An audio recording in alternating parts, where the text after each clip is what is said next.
മോഷണം കൂടുതലും രാത്രിയിലാണ്. കടകളുടെ മുന്നിലും മറ്റും വെച്ചിരിക്കുന്ന സൈക്കിളുകളാണ് രാജപ്പൻ കട്ടുകൊണ്ടു പോകുന്നത്.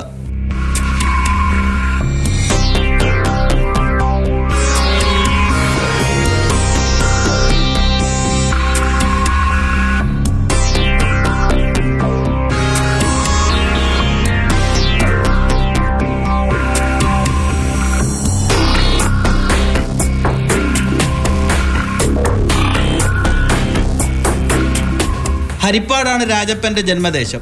ഇപ്പോൾ സകുടുംബം താമസിക്കുന്നത് കണ്ണൂർ നാറാത്താണ്. വിയ്യപുരത്തെ വാടക വീട്ടിൽ നിന്ന് സ്കൂട്ടറിൽ രാത്രി 7 മണിയോടെ ഹരിപ്പാട് റെയിൽവേ സ്റ്റേഷൻ പരിസരത്തെത്തും. വാഹനം അവിടെ വെച്ച ശേഷം ടൗണിലേക്ക് നടന്നു പോകും. തുടർന്നാണ് മോഷണം. മോഷ്ടിക്കുന്ന സൈക്കിൾ കുറച്ച് ദിവസം ഒഴിഞ്ഞ പറമ്പിലും മറ്റും സൂക്ഷിച്ച ശേഷം വിൽക്കുന്നതാണ് രീതി.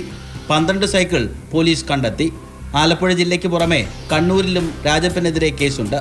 മുൻപ് പലതവണ പിടിയിലാവുകയും ജയിലിൽ തടവിൽ കഴിയുകയും ചെയ്തിട്ടുണ്ട്.